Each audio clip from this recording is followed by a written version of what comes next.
Article 14. Justifying circumstances.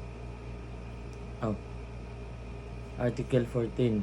Aggravating circumstances. The following are aggravating circumstances. Number 1. That advantage be taken by the offender of his public position. Number 2. That the crime be committed in contempt of or with the insult to the public authorities. Number 3. That the act be committed with insult or in disregard of the respect due to the offended party on account of his rank,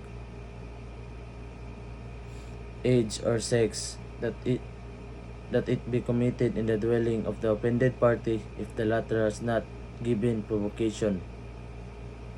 Number 4.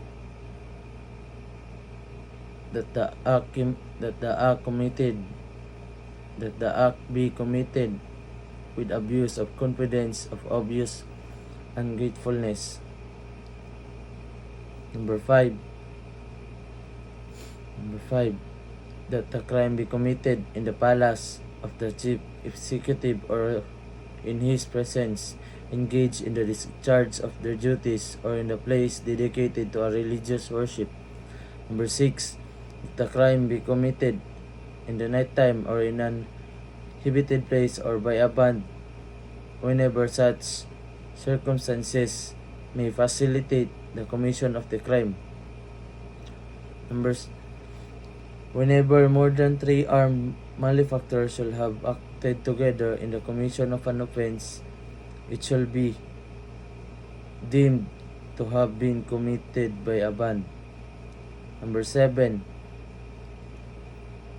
That the crime be committed on the occasion of a conflagration, shipwreck, earthquake, epidemic, or other calamity or misfortune.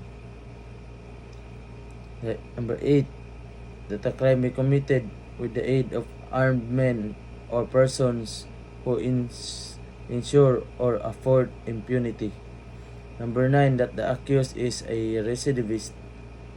A recidivist is one who at the time of his trial for one crime shall have been previously convicted by final judgment of another crime embraced in the same title of his code. Number 10. That the offender had been previously punished for an offense to which the law attached an equal greater penalty, or for 2 or more crimes to which it attached a lighter penalty. Number 11. That the crime be committed in consideration of prize, reward, or promise. Number 12. That the crime be committed by means of inundation, fire, poison, explosion, stranding of a vessel, or intentional damage thereto, derailment of a locomotive, or by the use of any other artifice involving great waste and ruin.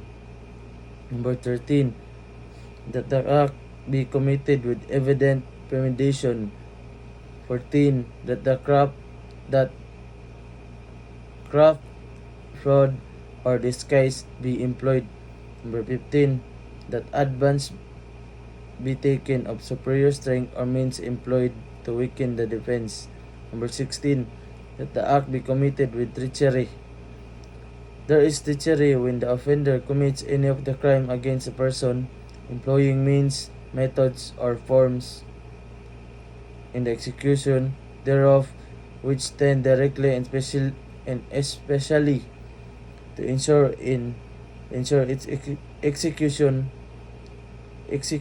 without risk to himself arising from the defense which the offended party might make. 17. That means be employed or circumstances brought about which add ignominy to the natural effects of the act. 18. That the crime be committed after an unlawful entry. There is an unlawful entry when an entrance is affected by a way not intended for the purpose. Number 19, that as a means to the commission of a crime, a wall, roof, floor, door, or window be broken. Number 20, that the crime be committed with the aid of persons under 15 years of age by means of motor vehicles, motorized watercraft, airships, or other similar means.